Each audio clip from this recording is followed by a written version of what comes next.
All right, guys, here's another example. Now, is this type 1 or type 2?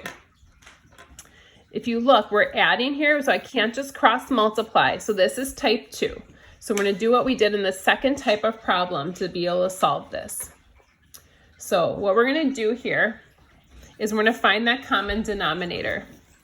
Now, looking at this, thinking about our common denominators from last class, x minus 1, x plus 2, and 2.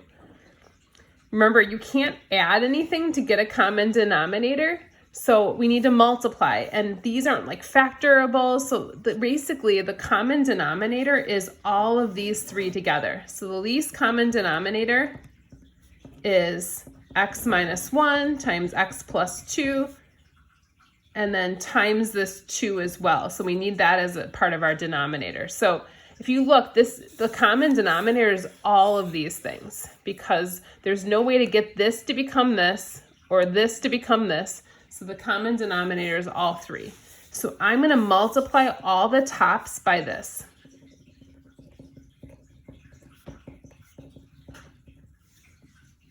So I'm going to multiply, and maybe I should rewrite it again. I'll leave a little bit more space.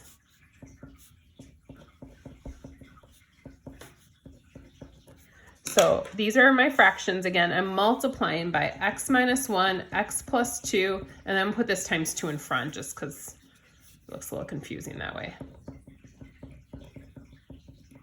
And then finally here, oops. Now in this case, again, we want everything to cancel. This will cancel with that. This will cancel with that. And this will cancel here. So what I'm going to be left with is just the tops. So 2 and then x plus 2 plus 2 and x minus 1, and then this, which I'll have to FOIL. Oh, you guys, I forgot something at the beginning that we forgot to mention. So I'll go back to it at the end. So I'll wait because I forgot to talk about what's not possible. So I'll wait on that. Sorry. So 2x plus 4, 2x minus 2, and then I'm going to FOIL this.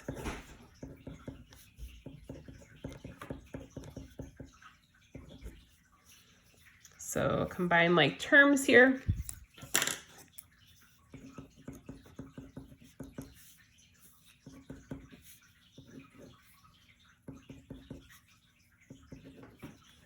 Now this becomes a quadratic. So I see the x squared. We've been practicing quadratics quite a bit. I want to move everything over by this x squared. So I'm going to move this over.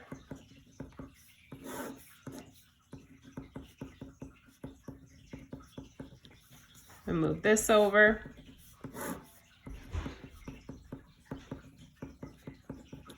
So now I'm ready to solve this. And I'm going to solve by factoring. I want to multiply to get x squared, so x times x. I want to multiply to get negative 4, but add to get negative 3.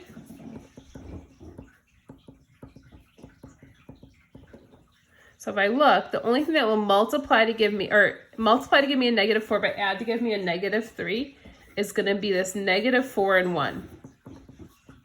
Negative 4, positive 1. So now I'm ready to solve each of these.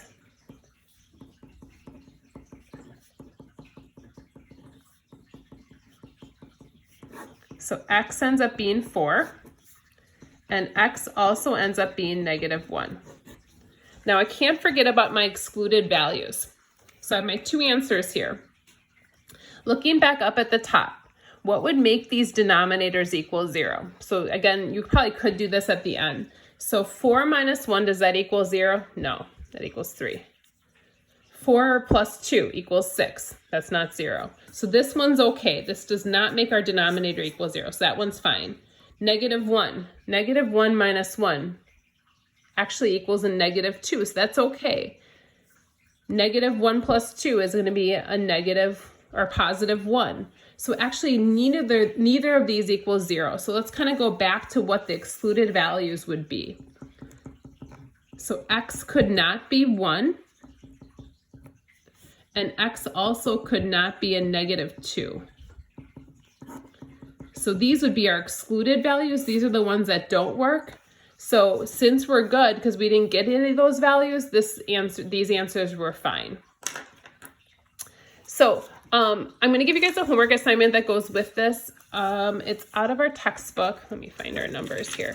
And I will try to start posting the answers online because somebody had requested that, and that's a good idea. I don't want to keep those from you. I know a lot of you guys use that to check your answers out of the back of the book. So, and if you don't have the back of the book, that makes it hard. So this is going to be page 581 and 582. 6 through 10 all, and then 13 through 16 all, and then also 19. So that's gonna be our homework for next time. And then we are gonna start reviewing for a quiz, test, whatever you wanna call it. That'll be online. So I will post this online, post the bookwork, and post the answers as well. Hope you guys have a good day and good weekend. Take care.